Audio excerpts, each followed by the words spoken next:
Isn't it amazing how many vehicles I do service and repair? Sounds crazy. So it doesn't matter whether you're in Australia, the US, the UK, South Africa, New Zealand, Philippines, Malaysia, Canada, Norway, Kenya, or wherever you are. We've got viewers all around the world watching. And the fact of the matter is, I service and repair your vehicle. Sounds funny, doesn't it? Well, so there's two ways to run a business. One way is, what we do is, we employ people and we keep everything a secret and we do it ourselves and we make heaps of money out of that. The other way is, we're not insecure and we share all the knowledge we know and all the secrets and do everything we can do to help you.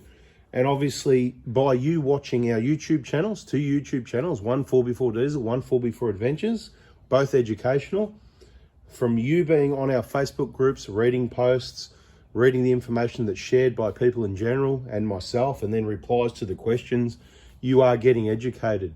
And then we're sort of employing you for free to work on your own vehicle, right? You're employed, but you're not employed, right? Do you get me? In theory, we could employ someone to do it. You could pay us to do it, sort of. So you're kind of like not getting paid, but you're saving money. So you're getting paid to work on your own vehicle based on a lot of information you already knew, and you've got yourself educated. So that's just awesome.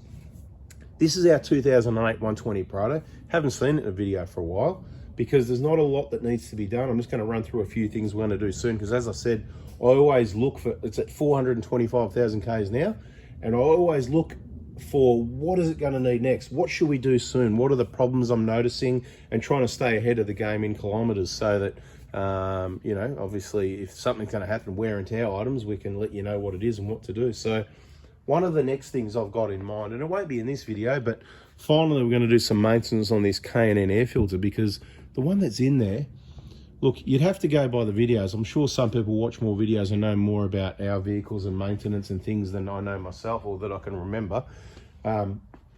Basically, I think I purchased that K&N filter a few years ago now. Could be 3 or 4 years ago. Could be 2020. Could have been before that even. I'm just really not sure. I've had K&N filter in this vehicle before, and it went over to a mate's car and he's running it in there. We went, as I said, we went back to paper filters for some other testing and that sort of thing. Anyway, I've never cleaned it that I remember. The previous one I did, but this one. So I have not cleaned this in years. And this vehicle, it's out in the high country. We did heaps and heaps of trips. I mean, hours and hours, days and weeks worth of hours. You could add it together. It would be like a non-stop week in the high country over the last 6 months of dust and whatever you might get out there. And I haven't replaced the air filter. I haven't cleaned the air filter. I didn't do it last season either, last year or the year before that. I haven't cleaned it. But what have I done? As demonstrated in the videos, I added more oil to that K&N filter, which is made in the US, I just want to point out.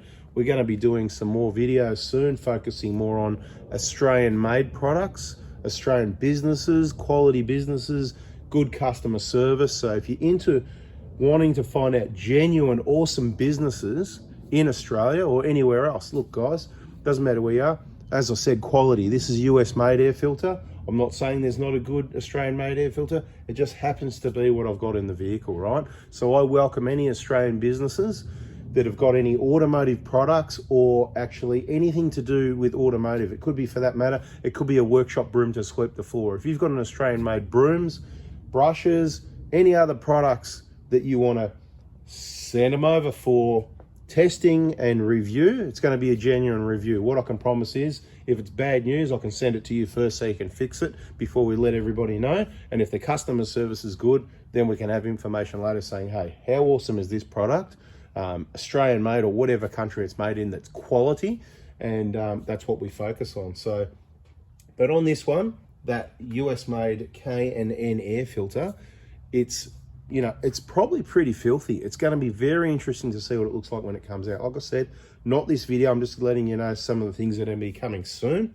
We're going to wash it out with that standard K&N recharger pack. Look, I've got the box here. I'll just grab it. This wasn't planned, but it's sitting there. This is how old it is, right? It's sitting there.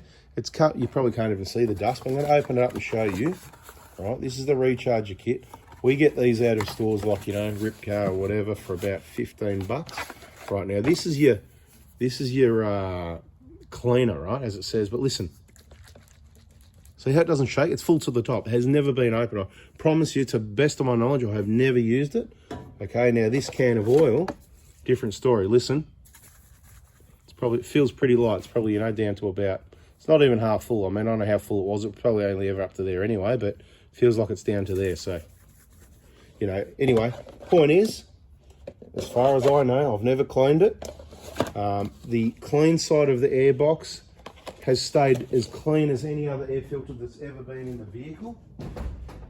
Got to say to you, there's cars that come in with genuine paper filters. They don't even go off-road. Some go off-road a little bit and they get dust on the clean side. So the K&N keeps it just as clean or cleaner than a paper filter, and for much longer, and while letting the engine still breathe. So I reckon K&N could sell a few dozen or a few hundred filters from this. So this is what I'm saying, these businesses, K&N haven't paid, I'm not going to accept any money from any businesses. There's no cash for comment. You can give me a brand new Toyota Prado. I'll tell people all about it. I think the Prados are awesome. Unfortunately, I have to pay for my Prados. If Toyota knew what were good, they'd probably be doing more stuff like that. But at the end of the day, I just think people listen, because when you give genuine information, like I said, I service more vehicles more Prados than anyone else, because we're sharing the information. People want to get themselves educated. They want it done right the first time. They want it reliable. You know, poor man pays twice. Like most people, they're just happy to spend a little bit more money and get it done right. And there's all these people that they just don't want to do that, right? So, bada bing. One of the next things, so we're going to clean the air filter. Of course, we're going to clean the MAF sensor. Why am I thinking of it? Okay, well, it's May here in Australia. It's starting to get cold. It's coming into a winter sort of thing. And there is some rattles and knocks I've heard on this tank of fuel. That could be a dodgy tank of fuel, yeah. But it could just be it's getting cold, yeah. Or it could be there's something going on. These injectors, you know, I mean, you know, they're 2019, mid-19, so 20, 21, 22, 23. They're only 4 years old. Probably nothing wrong. I haven't even plugged in to see if, you know, what the readings are like. That's how crazy it is. I've probably checked it once or twice since 2019, maybe twice, I'd say maximum. So I'm certainly not worried about it. I've got the load reading on the scan gauge. Bada bing. Now, so we're gonna clean that, because I just want to make sure it's right. Because if that sensor was contaminated, that MAF sensor, and that air filter's blocked, I don't think it's blocked. It's going to be breathing fine. That's the whole point of the K&N filter. But when we do that video, we're really going to get in there and have a deep look on the clean side to make sure, you know, nothing's getting in there. And look, we know a bit of oil does get pulled out of the filter and passed down there. So that's going to pick up any amount of dust and make it look worse than what it is. So stay tuned for that one. Okay, what's another one we're going to do? We're going to be changing a whole heap of brakes. I've got some rotors there on the bench that I picked up for, I think they're about $50, $55 each, the lsiauto.com.au rotors for the Prado 120. I've got those there already. I'm just waiting for stock of the genuine Toyota pads from LSI. So we've put the LSI rotors and pads in the front of the Hilux. Since they've bedded in, all good. I certainly don't have a problem with them. I just want to give it a little bit longer before we give a bit of a review on those. Again, Australian business, and I think they just do awesome customer service. They're really quick getting stuff out, value for money. You can't get Australian-made oil filters. They're made in Japan. They're genuine Toyota, and you won't get them cheaper anywhere else. That's why I just recommend them. That's where I buy from, so why would I not recommend them? So that's how we roll. Okay, so we've got the LSI horsepower pads and rotors on the Hilux. As I said, I don't have a problem with them, but I also want to have a comparison. Rotors are rotors in my opinion. Okay, we were a brake specialist 20 years ago. Rotors are rotors, you know. I mean, you know, they do vary a bit in quality, but at the end of the day, they're brakes, they're wear and tear items. Pads are going to wear out. Rotors are going to wear. They're going to get damaged. Oh, they're going to crack, or they're going to just be fine, or they're going to get DTV and brake pulsation you're going to have. And then at that sort of money, you can't even get someone to machine your disc properly at that sort of money. So you just change them, right? You might be changing them every 3 years or something. So $50, what is it? $100 each end, whatever, right? Horsepower pads about $35, I think it was. You remember our discount code? What is it? Something like LSI Auto-2023. You have to check all our videos and our Facebook pages. You need to be subscribed and liking and following all that stuff. It's in other videos. Just keep watching videos and it'll all come out in the wash. Okay, so we want to have the genuine pads on the ALS side rotors in the 120, and then we're going to get those bed in properly, and then I'll really be able to tell you, you know what, it's much of a muchness. But then obviously over a year or 2 or 3 or 4, we can tell you how fast the pads wear out or not, whether they're dusty or not, whether they squeal or not. With the Hilux, I certainly haven't had any squealing. So anyway, people, this was a bit of a chit chat video all over the place, really. I just sort of had this thought and I went, man, I service more Prados and Hiluxes than anyone else in the world, than anyone else in Australia. And I just wanted to make a video saying, hey, I service your Hilux or something like that. So I don't know what I'm going to call it yet, but we'll work it out. And that's my point, right?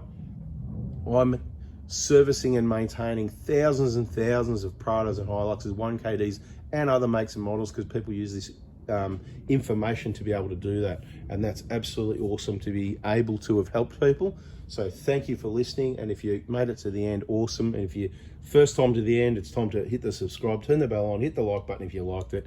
Bada bing, bada boom, catch on the next video. See ya.